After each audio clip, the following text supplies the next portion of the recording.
बात करेंगे देश के सबसे बड़े चुनाव की। उत्तर प्रदेश के दंगल और जीत का रास्ता दिल्ली से तय होने वाला है। दिल्ली से निकलेगा यूपी का रास्ता, ये हम ऐसे ही नहीं कह रहे हैं, क्योंकि दिल्ली में तपिश बढ़ गई है। जिस तरह बैठकों का दौर जारी है, ये देखिए योगी आदित्यनाथ उत्तर प्रदेश के सांसदों से मिल रहे हैं, कल भी मिले और आज भी मुलाकात कर रहे हैं। योगी आदित्यनाथ उत्तर प्रदेश के सांसदों से, कल योगी आदित्यनाथ मिले पश्चिमी उत्तर प्रदेश के सांसदों से, आज मध्य यूपी, काशी और पूर्वांचल के सांसदों से मिलेंगे। क्या बात होगी, कैसे योगी की जीत का ब्लूप्रिंट तैयार होगा, इस बैठक के जरिए ये आपको बताएंगे। लेकिन एक और तस्वीर है, क्योंकि न सिर्फ योगी अगर जीत की तैयारी कर रहे हैं, तो विपक्ष भी योगी को शिकस्त और मात देने की तैयारी कर रहा है। देश की राजधानी दिल्ली में बड़ी बैठकें हो रही हैं। ये देखिए, ये बैठक हुई जिसमें देखिए राम गोपाल, अखिलेश प्रसाद, लालू प्रसाद यादव और शरद पवार, मीसा भारती मौजूद हैं। ये तस्वीर ये बता रही है कि उत्तर प्रदेश चुनाव के लिए किस तरह बिसात बिछाई जा रही है। एक तरफ योगी आदित्यनाथ हैं, तो दूसरी तरफ विपक्ष के वो नेता जो योगी को हराने की तैयारी कर चुके हैं। सवाल यही है, यूपी में जीतेगा वही जो सबसे बड़ा लड़ैया होगा। आखिर कौन जीतेगा और कौन हारेगा, ये 2022 में पता चलेगा। लेकिन आज हकीकत और आंकड़े क्या कह रहे हैं, ये आपको बताएंगे। लेकिन सबसे पहले ये रिपोर्ट देखिए।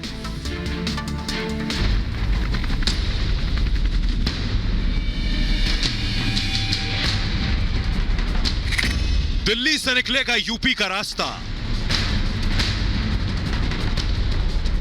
चुनावी जंग की तैयारी शुरू। योगी को हराने के लिए जुगलबंदी तेज। समाज का जो भाईचारा है, समाज का जो प्रेम है, समाजवादी पार्टी ने काम किया है। जनता पार्टी कोई भी झूठ बोल सकती है। 2022 में उत्तर प्रदेश में मुख्यमंत्री बनने के और किसी को 2024 में देश के प्रधानमंत्री बनने के मुंगेरी लाल के सपने दिखाई दे रहे हैं, लेकिन वो सपने सच होने वाले नहीं है। योगी यूपी से दिल्ली लैंड कर चुके हैं। यूपी बीजेपी के सांसदों के साथ मिलकर दिल्ली से उत्तर प्रदेश की राह आसान करने की कोशिश हो रही है। मजहब के साथ जोड़ करके, देख करके भड़काऊ और देश विरोधी कृत्यों को आगे बढ़ाने की छूट दी जाती है। विपक्ष उनके साथ खड़ा होता हुआ दिखाई देता है। वहीं दूसरी तरफ योगी विरोधी भी पूरी ताकत से जोड़ तोड़ में लग गए हैं। ओवैसी राजभर के साथ हो लिए, लेकिन चुनाव से पहले राजभर की भाषा बता रही है कि वो योगी के आगे सियासी तौर पर हार चुके हैं। इन्होंने यहाँ वोट मांगा है, चलिए न मने की हम भीतरा ऐसा नहीं लोग का कुटाई करे के हम आए हो 2 पैर से और जाओगे 4 पैर से उठा के, चारपाई से। उनके बयानों से ही पता चलता है कि कितने गंभीर राजनेता हैं वो। तो वो तो उनको पता नहीं क्या उनके मन में है, हमें उनको हम सीरियसली नहीं लेते। राजभर को कौन सुन रहा है और कौन देख रहा है, आप क्यों उसको इम्पोर्टेंस दे रहे हो इतनी? तो राजभर का कोई अब वजूद नहीं है। राजभर में भी वजूद खत्म हो गया उसका। वहीं योगी को मात देने के लिए समाजवादी पार्टी एनसीपी और आरजेडी को साध रही है। अखिलेश के चाचा राम गोपाल यादव, शरद पवार और लालू यादव से मिले। चुनाव से पहले ये तस्वीरें बहुत कुछ कहती हैं। तो योगी की जीत का खाका क्या है, कैसे रास्ता और रोड मैप तैयार हो रहा है दिल्ली में, आइए आपको बताते हैं कि आखिर सांसद क्या करने वाले हैं। बीजेपी के सांसदों की क्या भूमिका होगी आपकी टेलीविजन स्क्रीन पर देखिए जरा। ये तस्वीर हम आपको दिखा रहे हैं जो सांसदों के साथ बैठक, और योगी आदित्यनाथ के लिए सांसद क्या करेंगे। सांसद मंत्रियों की भूमिका आखिर तय हो रही है, इनका रोल। गांव गांव ये सांसद जाएंगे, बीजेपी के मंत्री भी उसमें शामिल होंगे, लोगों से मिलेंगे, आशीर्वाद यात्रा निकालेंगे। बाकायदा केंद्रीय मंत्री जो उत्तर प्रदेश के मोदी कैबिनेट में शामिल किए गए, अपने इलाके में खुली जीप में ये सांसद निकलेंगे लोगों से मिलने के लिए, और एक एक मंत्री 4-4 संसदीय क्षेत्रों में जाएगा। यह है खाका। सांसद मंत्री अपने इलाके का फीडबैक देंगे आकर योगी को और सरकार को। सांसद मंत्री बनेंगे विधानसभा सीटों के प्रभारी, यानी सांसदों की जिम्मेदारी अब बड़ी होगी। 100 से ज्यादा विधायकों के टिकट कट सकते हैं, यानी विधायकों के जो टिकट काटे जाएंगे उनकी बगावत को थामने की भी रणनीति बनाई जा रही है सांसदों की इस बैठक में। आइए अब आपको बताते हैं कि 2022 के जो नतीजे आएंगे, ये नतीजे अगर 2019 जो लोकसभा चुनाव बीजेपी ने जीता उसके नतीजों के साथ मिलाया जाए, यानी 2019 की तस्वीर अगर 22 में होगी तो बीजेपी कितनी सीटें जीतेगी, ये आपको बताने जा रहे हैं। ये देखिए, ये आपके सामने ग्राफिक्स है, नजदीक से अगर मैं दिखाऊं, अगर फुल स्क्रीन इस ग्राफिक्स को ले सकते हैं तो हम दिखाएं। देखिए जरा, विधानसभा में बीजेपी ने 2017 में विधानसभा में 312 सीटें बीजेपी ने जीती थी। लोकसभा में 2019 में 62+2 यानी 64 सीटें जीती थी। अगर इन्हीं सीटों को यानी बीजेपी की 2019 की लोकसभा सीटों को विधानसभा में कन्वर्ट कर दे, मैं इसलिए कह रहा हूं कि 17 में चुनाव हुए, 2 साल बाद 19 में चुनाव हुए और 2 साल बाद 22 में चुनाव होंगे, 3 साल बाद।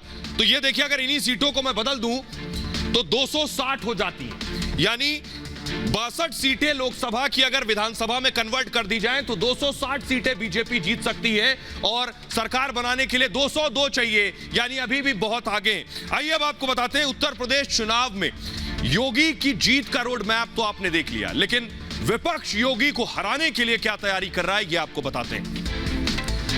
दरअसल योगी विरोधियों ने मोर्चेबंदी शुरू कर दी है। सबसे पहले मैं आपको बताऊं योगी आदित्यनाथ की अपनी क्या तैयारी। योगी के खिलाफ है ये मोर्चेबंदी। देखिए जरा, एक तरफ योगी आदित्यनाथ खुद, उनके साथ अपना दल सैनुप्रिया पटेल और निषाद पार्टी से संजय निषाद। दूसरी तरफ देखिए जरा, अखिलेश यादव योगी को हराने के लिए जिस टीम को लाइन अप कर रहे हैं उसमें देखिए अखिलेश यादव खुद और आरएलडी जैन चौधरी आपको नजर आ रहे हैं, इनके साथ गठबंधन हो गया है। खबर यह भी है कि अरविंद केजरीवाल के साथ भी गठबंधन हो सकता है। शिवपाल यादव की पार्टी है प्रगतिशील समाजवादी पार्टी, उसके साथ भी गठबंधन हो सकता है योगी को हराने के लिए, और एनसीपी के साथ भी अखिलेश का गठबंधन हो सकता है। मायावती अकेला चलो पर है, उनको लगता है कि योगी आदित्यनाथ को वो अकेले हरा सकती हैं। अगला नेता देखिए कौन है योगी के खिलाफ, ये जोड़ी जो है असदुद्दीन ओवैसी और राजभर की जोड़ी, इनके हाथ क्या लगेगा ये तो वक्त बताएगा, लेकिन किसका कितना नुकसान करेंगे ये देखने वाली बात होगी। लेकिन इनको भी पूरी उम्मीद है कि उत्तर प्रदेश में ये उप मुख्यमंत्री तो बना ही लेंगे, किंग नहीं तो किंग मेकर सही। यही हाल कांग्रेस का भी है, कांग्रेस के साथ कोई आना ही नहीं चाहता है, इसलिए प्रियंका वाड्रा भी अकेले चलने की स्थिति में फिलहाल नजर आ रही है। और आइए अभी दूध का दूध और पानी का पानी किए देते हैं, ये जो गठबंधन जोड़ तोड़ और ये जुगलबंदी चल रही है, इसको उत्तर प्रदेश के लोग कितना स्वीकार कर रहे हैं और क्या ये गठबंधन योगी को हरा पाएंगे, यूपी के लोग क्या कह रहे हैं उन्हें सुनिए।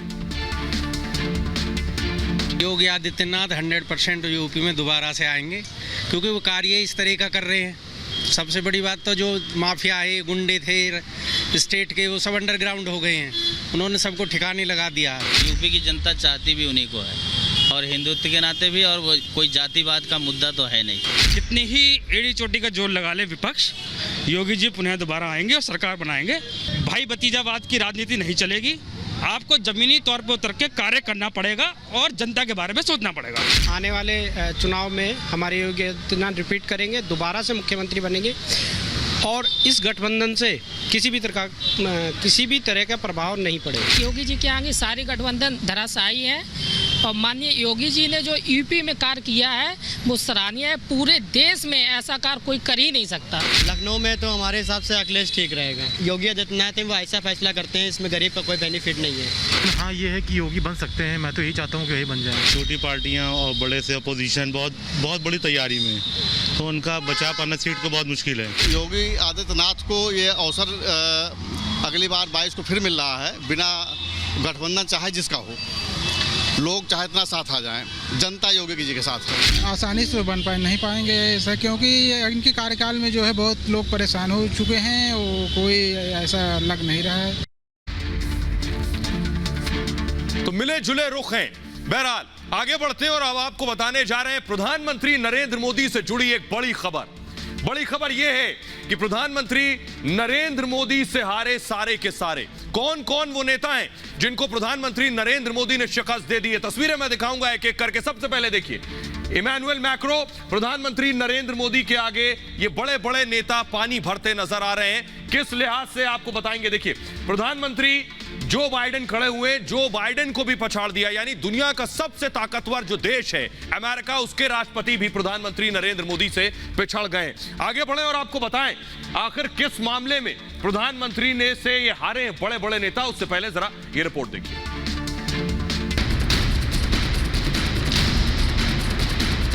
मोदी ने फिर बड़े बड़ों को पीछे छोड़ा।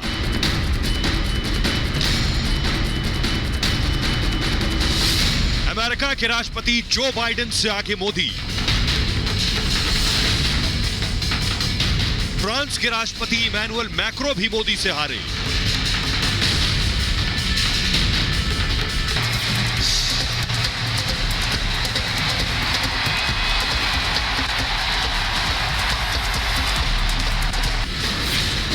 प्रधानमंत्री मोदी फिर से नंबर 1 बन गए।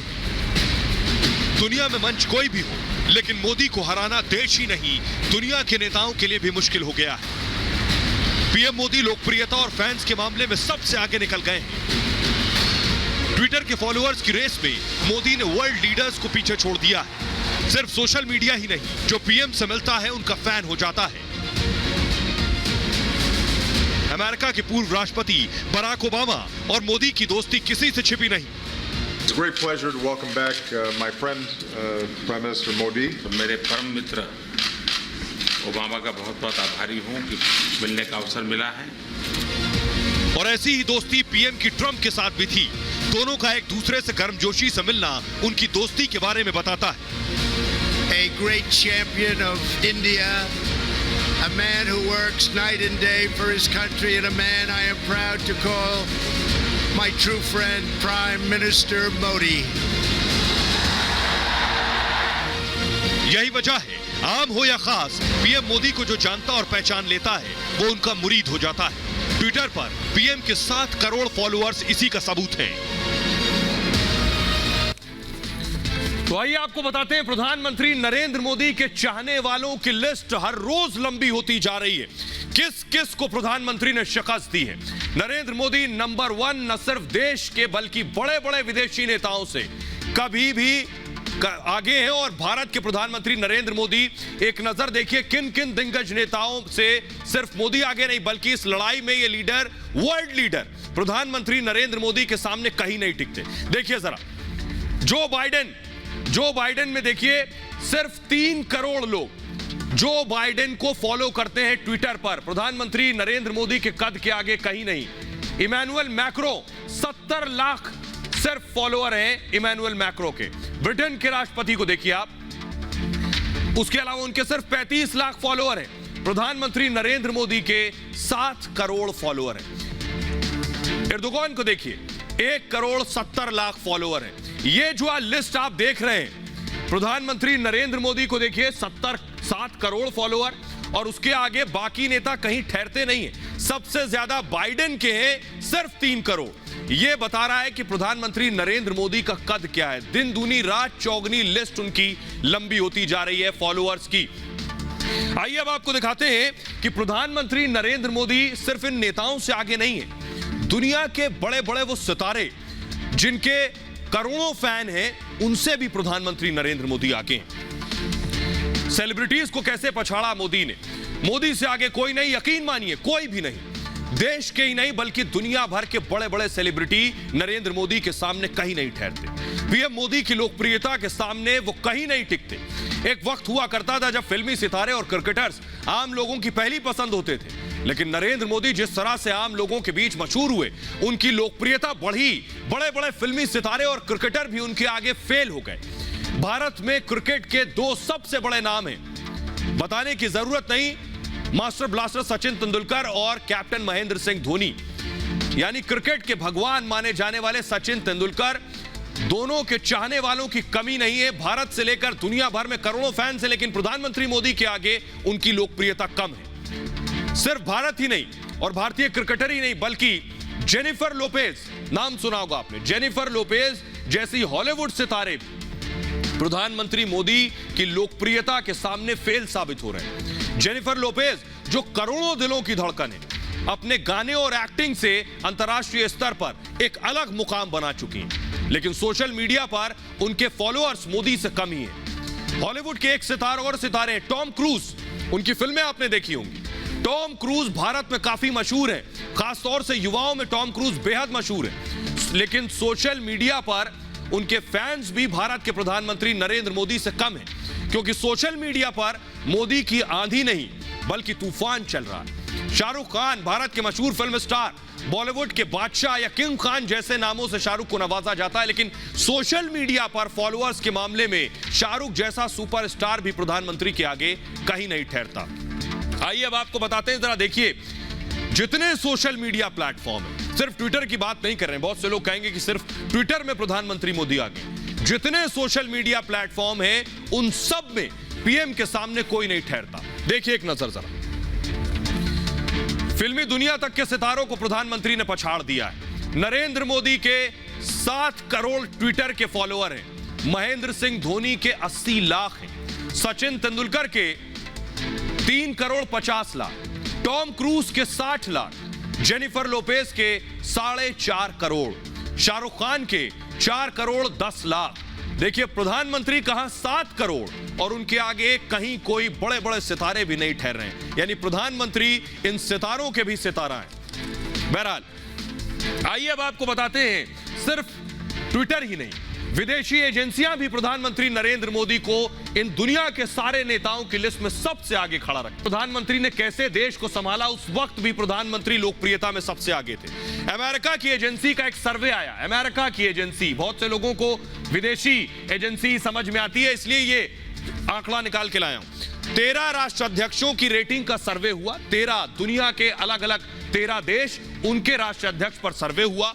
पहले नंबर पर इसमें प्रधानमंत्री नरेंद्र मोदी रहे। इसके अलावा इटली के प्रधानमंत्री दूसरे नंबर पर थे।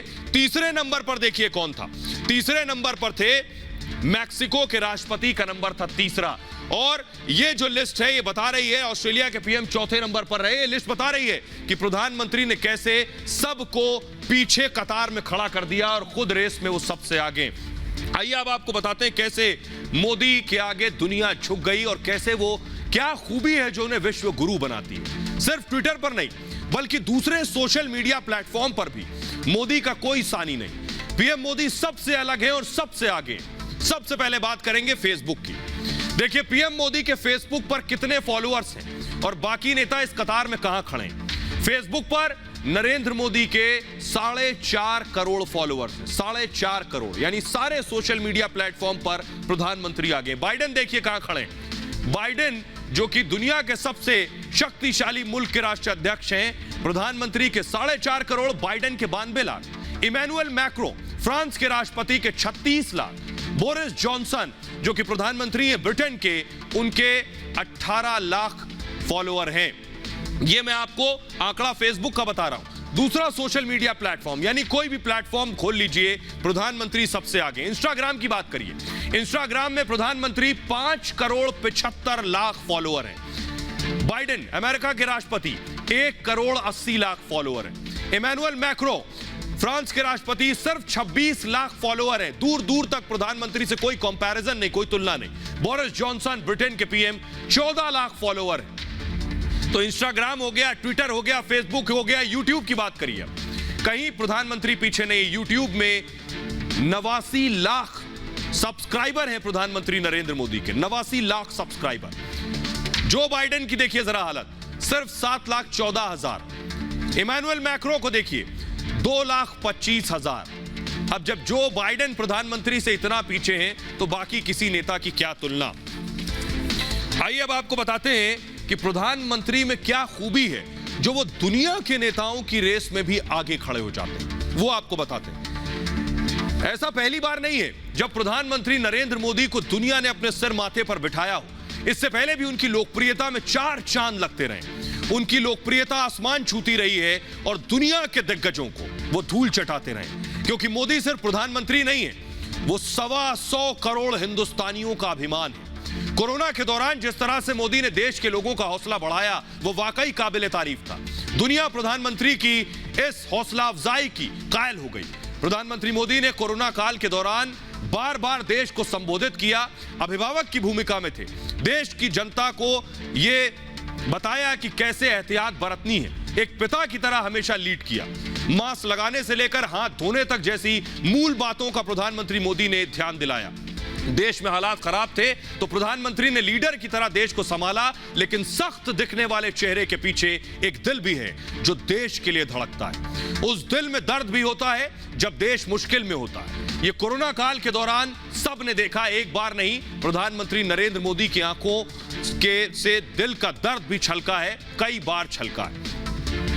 आपको बताएं, मोदी ही सिखा सकते हैं ये सब। याद करिए जब पुलवामा में देश के जवानों की शहादत हुई, पूरा देश गुस्से से उबल रहा था, देश का हर नागरिक शहादत का बदला मांग रहा था, तब पीएम मोदी ने देश के गुस्से और उबाल को समझा। पाकिस्तान से न सिर्फ जवानों की शहादत का बदला लिया बल्कि सबक भी सिखाया। मोदी जानते हैं कि देश कैसे चलता है और उसकी सरहदों की सुरक्षा करने वाले कितने अहम हैं। इसलिए जब भी समय मिलता है या त्योहार का मौका होता है, पीएम मोदी सरहदों पर मुस्तैद जवानों के बीच पहुंच जाते हैं और उनका हौसला बढ़ाते हैं। पाकिस्तान हो या फिर चीन जैसे ताकतवर देश से आंखों में आंखें डालकर बात करना हो, ऐसा मोदी जैसा प्रधानमंत्री ही कर सकता है। कड़े फैसले लेना मोदी को अच्छी तरह आता है। सही वक्त और सही समय पर सही फैसला करना वो बखूबी जानते हैं। पहले की सरकारें कभी हिम्मत नहीं जुटा सकी, लेकिन कश्मीर से 370 हटाकर प्रधानमंत्री मोदी ने साबित कर दिया कि वो देश की भलाई के लिए, उसकी सुरक्षा के लिए कुछ भी करेंगे। पीएम के इस फैसले से देश से लेकर सरहद के उस पार तक हंगामा मच गया, लेकिन मोदी जो सोच लेते हैं वो कर रहते हैं। यही वजह है और यही खूबी है जो मोदी को दुनिया से अलग करती है। बहरहाल आगे बढ़ते हैं और एक तस्वीर जो आपको दिखाएंगे, आपका भी खून खौल उठेगा। चीन के साथ कैसे लेफ्ट की जुगलबंदी हो रही। ये तस्वीरें आपने देखी, ये गलवान की तस्वीरें, ये उस वक्त की तस्वीरें जब चीनी सैनिक और भारतीय सेना के जवानों के बीच झड़प हो रही थी। किसी को भी ये तस्वीरें देखकर खून खौल जाएगा, लेकिन क्या कर रहे थी देश के सियासतदान, ये आपको बताएंगे। एक और तस्वीर में दिखाने जा रहा हूं आपको, देखिए जरा कैसे चीन हमारे जवानों से लड़ रहा था। यह तस्वीर देखिए, चीनी मीडिया ने वीडियो जारी किया था। ये गलवान की वो तस्वीरें जब हमारे जवान शहीद हुए थे। पूरे देश में गुस्सा और उबाल था कि चीन से बदला लेना चाहिए। क्या कोई चीन से बात कर सकता है इन तस्वीरों को देखने के बाद? क्या कोई शहीद जवानों के मां बाप को मुंह दिखा सकता है देश का सियासतदान कि वो चीनियों से बात कर रहा है? क्या ये देश के साथ विश्वासघात है? ये देखिए, शहीद जवान के जब परिवारों तक पार्थिव शरीर पहुंचा तो रोते बिलखते परिवारों को आप देख रहे हैं। सोचिए उनके दिलों में क्या बीत रही होगी, उनके मन में, उनके जहन में क्या मंजर होगा उस दौरान जब अपनों की बॉडीज घर तक पहुंची थी। क्या कोई चीन से बात कर सकता है? ये जवान हमारे शहीद हुए, आपको बताने जा रहे हैं, लेकिन हमारे नेता, खास तौर पे लेफ्ट के नेता, चीन से बात कर रहे हैं, चीन से छुप छुप कर मीटिंग कर रहे हैं। ये देखिए जरा, सीताराम येचुरी को आप देख रहे हैं जो कि चीनी दूतावास में बातचीत कर रहे हैं वीडियो कॉन्फ्रेंसिंग के जरिए। ये देखिए, चीनी राजदूत और उसके अलावा सीताराम येचुरी, डी राजा को आप देख रहे हैं। और पता है, सरहद पर हमारे जवान और चीनी जवानों में तनाव है और यहां भारतीय सियासतदान छुप छुप कर मीटिंग कर रहे हैं। यह किसी को बर्दाश्त हो सकता है? आपको बताएं कौन कौन से नेता थे जो चीन से बातचीत कर रहे हैं इस वक्त? आखिर ये नेता कौन है? देश की सरकार बात करेगी या वो लेफ्ट पार्टी बात करेगी जिसकी कोई बिसात नहीं, जो देश की सियासत में सबसे नीचे बची है? सीताराम येचुरी जो कि सीपीएम के महासचिव हैं, इस बैठक में ये शामिल हुए। इसके अलावा जल्दी से मूव करेंगे इसे, डी राजा, सीपीआई के नेता डी राजा इस बैठक में शामिल हुए। फॉरवर्ड ब्लॉक के जी देवराजन इस बैठक में पहुंचे। और इसके अलावा आपको बताएं, डीएमके के नेता एस सेंथली कुमार भी इसमें शामिल हुए थे। ये देखने के बाद किसी का भी खून खौल उठेगा। लेकिन हुआ क्या इस मीटिंग में, जरा मैं आपको बताऊं। देखिए जरा, इस बैठक में गलवान पर बात कर रहे थे। आखिर लेफ्ट नेताओं की कैसे ये बिसात हो सकती है कि वो गलवान पर बात करें? प्रधानमंत्री मोदी बात नहीं कर रहे हैं, देश के रक्षा मंत्री बात नहीं कर रहे हैं, विदेश मंत्री बात नहीं कर रहे हैं, लेफ्ट पार्टियां बात कर रही। भारत चीन रिश्तों पर बात हुई, गलवान पर बात हुई। मूव करेंगे इसे। गलवान पर बात होने के अलावा बैठक में चीन यहां भी झूठ बोलता रहा। इसके अलावा हर मौके पर स्थिति साफ की है, चीन का यह कहना है। लेकिन जरा रिपोर्ट देखिए। मेरा सीधा सवाल है, लेफ्ट के नेता, क्या देश के जो 20 जवान शहीद हुए, लेफ्ट के नेता उनके दरवाजे पर जाकर मुंह दिखा सकते हैं? पहले रिपोर्ट देखिए।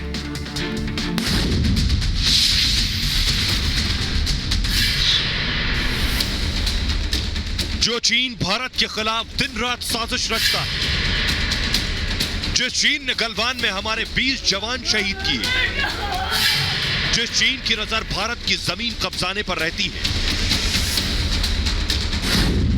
उस दुश्मन के साथ देश के नेता मीटिंग खेल रहे हैं। लेफ्ट के नेताओं की ये तस्वीरें देखिए।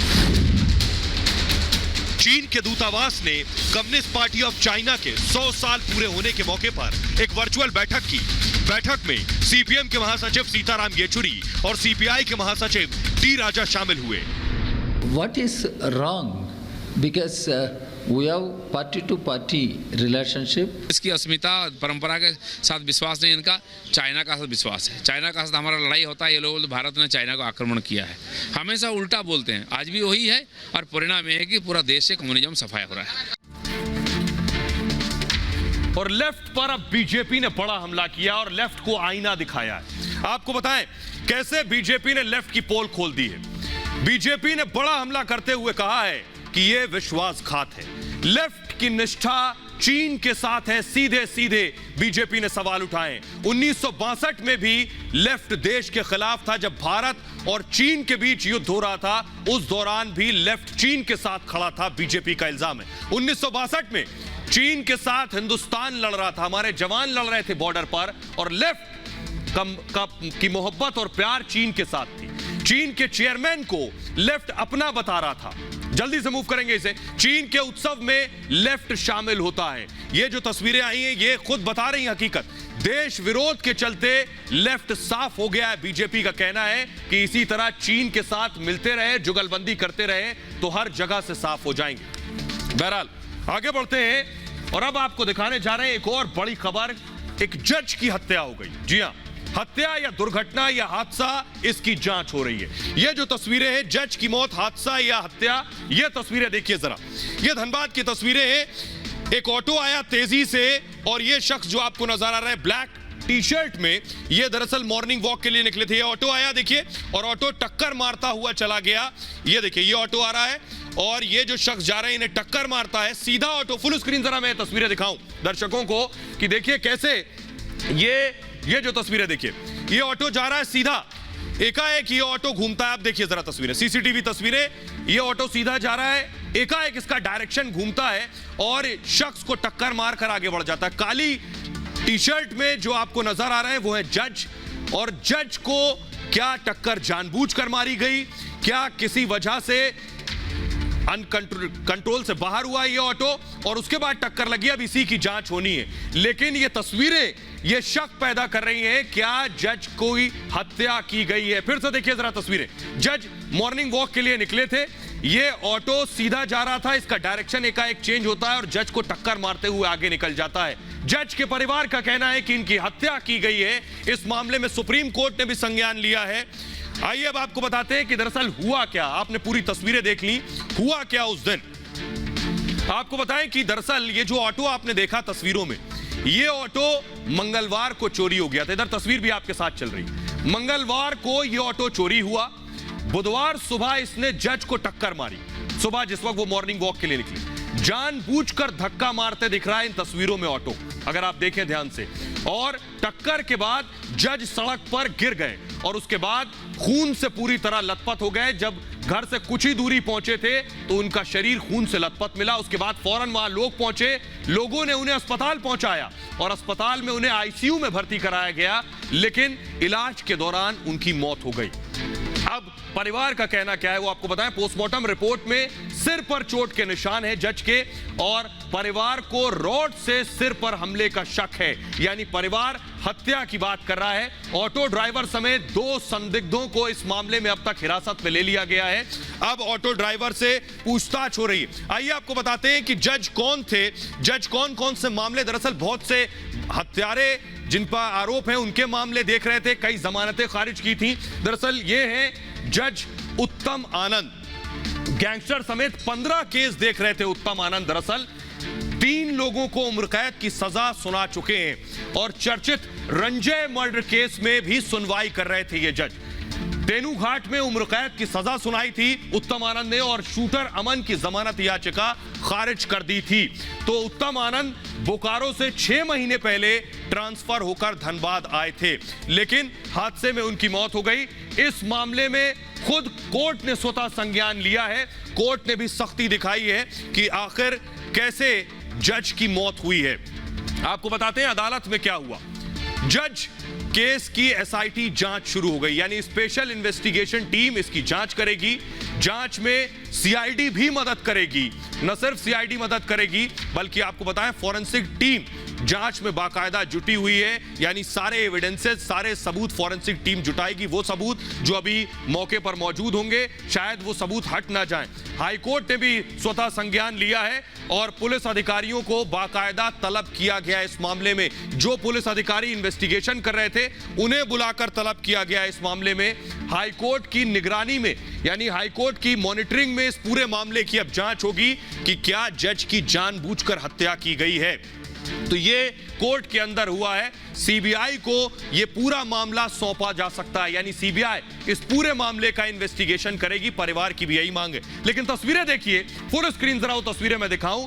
तस्वीरें देखकर कोई भी कहेगा एक नजर में कि जज की हत्या हुई और जानबूझकर टक्कर मारी गई। देखिए जरा, ये ऑटो सीधे जा रहा है और मॉर्निंग वॉक के लिए निकले जज को टक्कर मारता है और आगे चला जाता है। पहली नजर में कोई भी कहेगा कि अगर ऑटो सीधा रास्ते पर जा रहा था तो उसने एकाएक ऑटो क्यों घुमाया। देखिए जरा, सीधा ऑटो जा रहा है, एकाएक ऑटो घुमाता है और वो टक्कर मारता है बड़े आराम से और निकल जाता है। और उसके बाद देखिए, टक्कर मारने के बाद वो ऑटो सीधा करता है। आमतौर पर किसी की टक्कर लगने के बाद वो अपना ऑटो रोकेगा, ऑटो से उतरेगा और जिसको टक्कर लगी उसका हालचाल जानेगा। लेकिन देखिए, सीधा जाता हुआ ऑटो टक्कर मारता है और निकल जाता है। ये बता रहा है कि जानबूझकर क्या जज को टक्कर मारी गई। इस मामले को अब पूरी तरह से इन्वेस्टिगेट करेगी एसआईटी, यानी स्पेशल इन्वेस्टिगेशन टीम।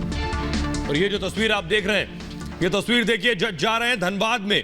ये जज की मौत हुई और पूरा पुलिस प्रशासन हिल गया है इस हादसे के बाद, क्योंकि इस मौत की वजह से, ये मौत सामान्य तौर पर मौत नहीं नजर आ रही है। पहली नजर में जो तस्वीरें हम आपको दिखा रहे हैं, इस मौत के पीछे बहुत गहरी साजिश की बू आ रही है।